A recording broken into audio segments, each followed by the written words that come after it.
where you are. Good night. Thanks, Sophie. Good evening and welcome to Look North.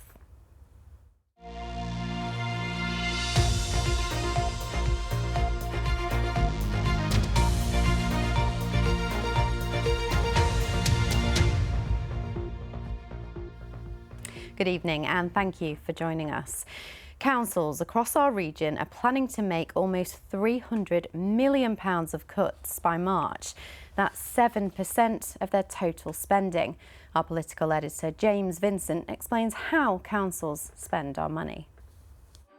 For over a decade, our councils have been trying to get more out of every one of these.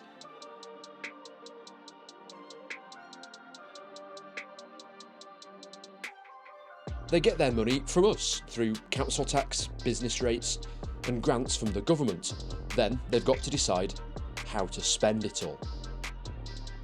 The money they got from Westminster went down by 40% between 2010 and 2020.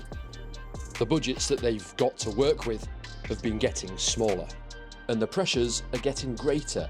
The stuff they've got to fund is taking more and more of their coins. Let's take Kirklees. For every pound that they spend, 43p goes on education, 24 pence goes on adult social care, and 12p goes on protecting children. That's 79p out of every pound in their budget gone straight away. There aren't that many more pennies to fund everything else. Thousands of staff have gone, services have been cut. No one's sure when the headlines about councils running out of money will stop.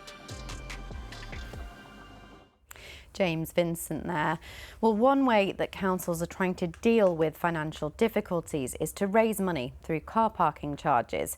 In Bradford, free parking near local shops has been scrapped, and some residents are now having to pay to park outside their own home. Aisha Iqbal has the details. Parking fees are a part of life, but they're driving motorists in Bradford mad.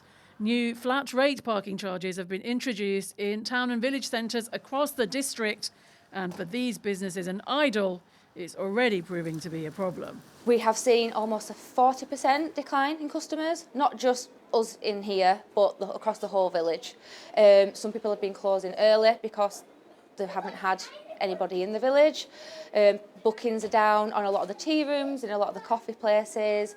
It's had a really big effect, and especially on the elderly. People say it's only £1 an hour, but it adds up when people come in every day, and the elderly do come in every day because they just get what they need for that day, and it's their day out. It's affected them the most, I would say. For others, it's causing real worries in a pre-Christmas period that is traditionally busy. Christmas trade makes up for the quieter months the rest of the years. You know, the Januaries when nobody wants to spend, and the August when everybody's on holiday. Do you know, it makes up for that, and there's a concern that it's not going to make up for that, and every month is going to be quieter because of the car parking. People don't want to pay it because they don't want to pay £1. People don't want to pay it because they don't want to give the council their money. Over in Bingley, meanwhile, residents are angry at the extra £35 annual levy for residence permits, which were free up to now. The price goes up to £40 for every additional visitor. I think it's disgusting. We already pay enough road tax, council tax and everything else. Why should we have to pay to park outside our own houses? It's just not fair. I'm sure there is waste and efficiencies which the council could find, and I think they must stop treating places like Bingley and the surrounding villages as a cash cow. Bradford's already announced £40 million of cuts, and several services like recycling centres have already been closed or slimmed down. The question from these taxpayers and others is, when will it stop? Aisha Iqbal, BBC Look North, Bradford. Police are appealing for information after a teenager was shot and stabbed in Leeds. The 16-year-old boy was found seriously injured on Cambrian Terrace in Holbeck on Sunday. He was later treated in hospital for non-life-threatening injuries. West Yorkshire Police are asking for anyone with information to contact 101. In sport, the draw for the first round of the FA Cup has taken place in Bradford this evening.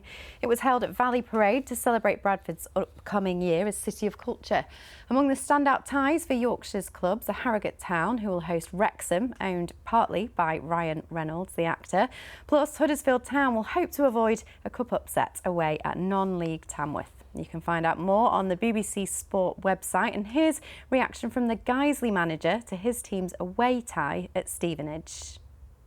Probably not the glamour tie that we would have really wanted, or a home tie, but yeah, trip away from home to a League One club, 4 divisions above us, so it'll be a real test, real day out for our supporters. I'm sure they'll follow us in number, and who knows, if we get it right on the day, we've got a chance to get through.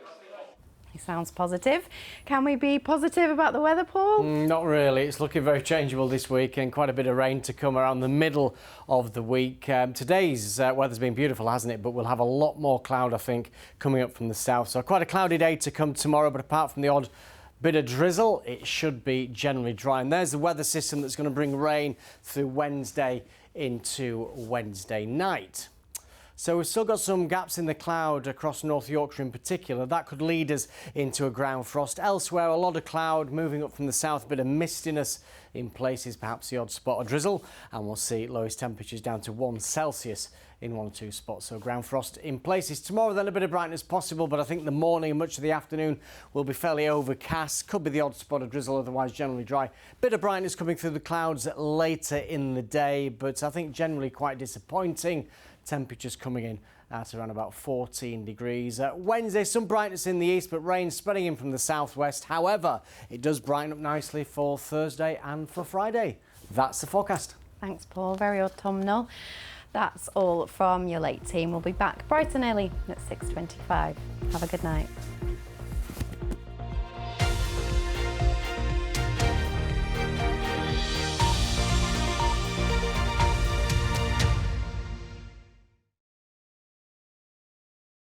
Hello, my partner left this morning. She hadn't returned home. Nicola